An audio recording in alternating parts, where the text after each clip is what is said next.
اس پاک خاتون کے پاس اللہ کا فرشتہ آیا اور کہا، اے کنواری مریم، اللہ تجھے ایک نیک اولاد عطا کرنا چاہتا ہے۔ خاتون نے کہا، یہ کیسے ممکن ہے جبکہ مجھے کسی مرد نے چھوا تک نہیں۔ فرشتے نے کہا، ایسا کرنا تیرے رب کے لیے بہت آسان ہے۔ وہ نیک اور پارسا خاتون کون تھی جو قیامت تک پاک دامنی کی مثال بن گئی؟ وہ خاتون جسے اللہ نے اپنے زمانے کے تمام عورتوں پر برتری عطا فرمائی۔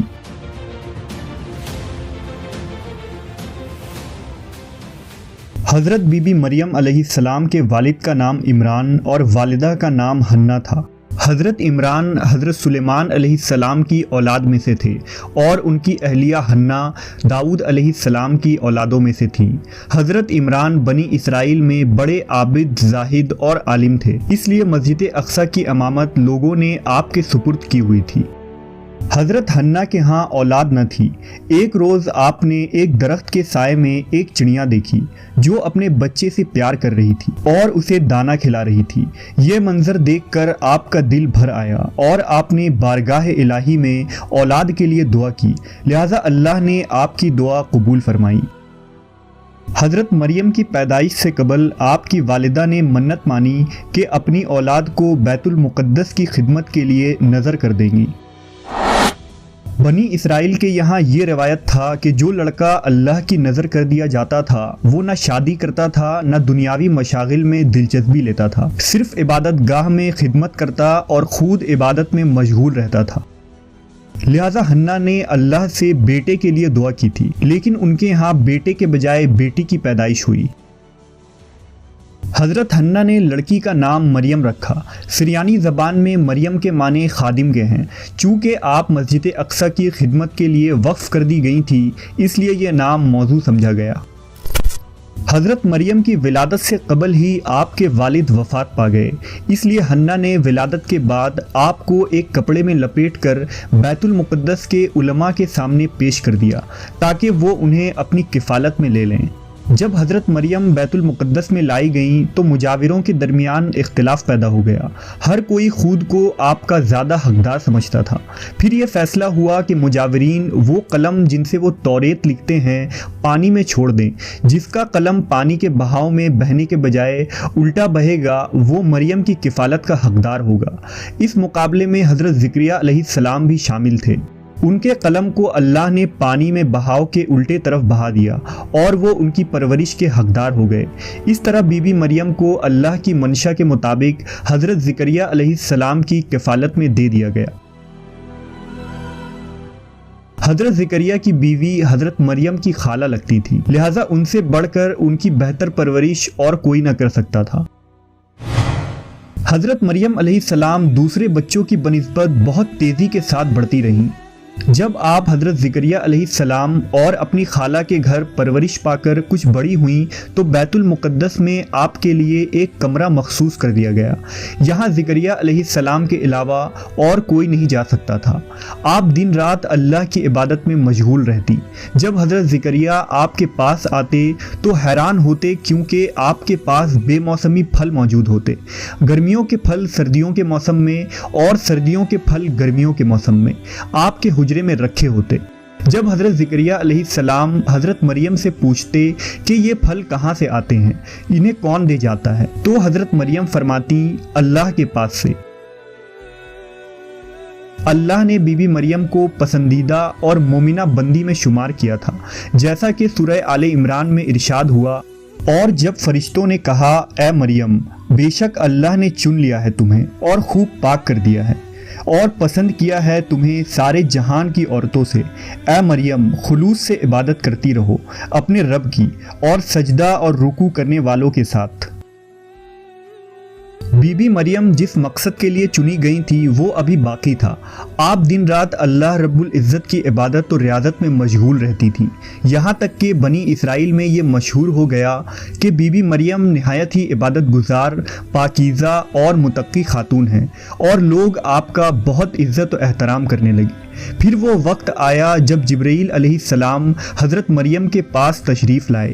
بی بی مریم ایک غیر مرد کو اپنے حجرے میں دیکھ کر پریشان ہو گئیں۔ حضرت جبرائیل آپ کے پاس انسانی شکل میں تشریف لائے تھے۔ حضرت مریم آپ کو دیکھ کر بولی، اگر تو کوئی خدا ترس انسان ہے تو تجھ سے خدائے رحمان کی پناہ مانگتی ہوں۔ حضرت جبرائیل آپ کو تسلی دیتے ہوئے اور پیغام الہی سے باخبر کرتے ہوئے فرماتے ہیں، میں تو تیرے رب کا فرس داتا ہوں اور اس لیے بھیجا گیا ہوں کہ تجھے ایک پاکیزہ لڑکا دوں۔ کنواری مریم حیران ہو کر فرماتی ہیں، میرے ہاں لڑکا کیسے ہوگا جبکہ مجھے کسی آدمی نے چھوا تک نہیں اور نہ میں کوئی بدکار عورت ہوں۔ حضرت جبرائیل نے کہا، ایسا ہی ہوگا، تیرا رب فرماتا ہے کہ ایسا کرنا میرے لیے بہت آسان ہے اور ہم ایسا اس لیے کریں گے کہ اس لڑکے کو لوگوں کے لیے ایک نشانی بنائیں اور اپنی طرف سے ایک رحمت، اور یہ کام ہو کر رہنا ہے۔ حضرت جبرائیل نے بی بی مریم کے گریبان میں پھونک مار دی جس سے آپ کا حمل ٹھہر گیا۔ جب حضرت مریم حاملہ ہوئیں تو یہ خبر بنی اسرائیل میں عام ہو گئی کہ حضرت مریم حاملہ ہو گئی ہیں۔ اس پر بہت سے لوگوں نے زکریا علیہ السلام کے گھر آنا جانا بند کر دیا اور آپ پر الزام بہتان لگانے لگے۔ حضرت مریم بیت المقدس سے نکل گئیں اور دور ایک مقام پر جا کر ٹھہری۔ آپ اس مقام پر تنہا رہ رہی تھی کہ ایک دن آپ کو درد ذہ شروع ہو گیا۔ آپ نے ایک درخت کا سہارا لیا اور تنے کو پکڑ کر نیچے بیٹھ گئیں۔ آپ جس درخت کے پاس بیٹھی تھیں وہ ایک خشک درخت تھا۔ جب آپ اس درخت کو ہلاتیں تو معجزے سے وہ درخت سرسبز ہو کر پھل دیتا تھا۔ حضرت مریم درد سے بے چین تھیں، بدنامی کا خیال تھا۔ آخر گھبرا کر کہنے لگیں کہ کاش میں پہلے مر گئی ہوتی اور بھولی بسری ہو گئی ہوتی۔ اس مشکل وقت میں اللہ نے حضرت مریم کے قدموں کے قریب ایک نہر جاری کر دیا۔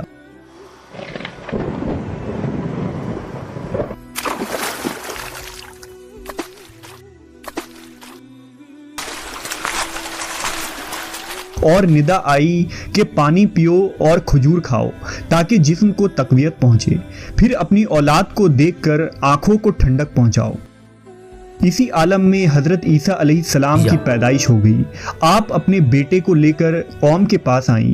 قوم کے لوگ آپ کے گود میں بچہ دیکھ کر غضبناک ہو گئے اور الزام لگانا شروع کر دیا۔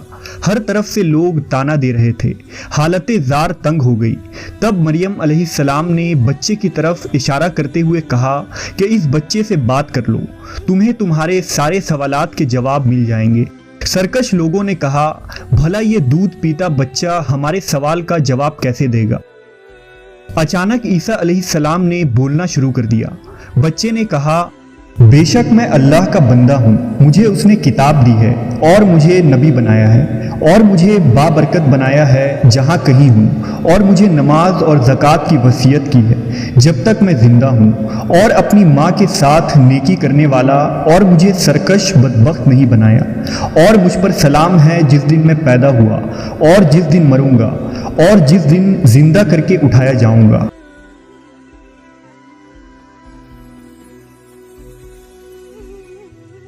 اس کے بعد حضرت مریم حضرت عیسیٰ علیہ السلام کو لے کر مصر چلی گئیں۔ جب حضرت عیسیٰ علیہ السلام کی عمر مبارک 13 سال ہوئی تو بیت المقدس واپس آ گئیں۔ روایتوں میں حضرت مریم علیہ السلام کی تاریخ وفات 35 عیسوی اور آپ کی عمر 51 سال لکھا گیا ہے۔ اسلام کے علاوہ کیتھولک اور آرتھوڈاکس عیسائی بھی حضرت مریم علیہ السلام کو نہایت ہی عقیدت و احترام کی نگاہ سے دیکھتے ہیں، اور آپ وہ واحد خاتون ہیں جن کا نام قرآن مجید میں درج ہے اور بائبل کے پرانے عہد نامے میں بھی موجود ہے۔ حضرت عائشہ سے روایت ہے کہ نبی صلی اللہ علیہ وسلم نے فرمایا، اللہ نے مجھے خبر دی ہے کہ جنت میں میرا نکاح مریم بنت عمران، موسیٰ کی بہن کلثوم اور فرعون کی عورت آسیہ سے ہوگا۔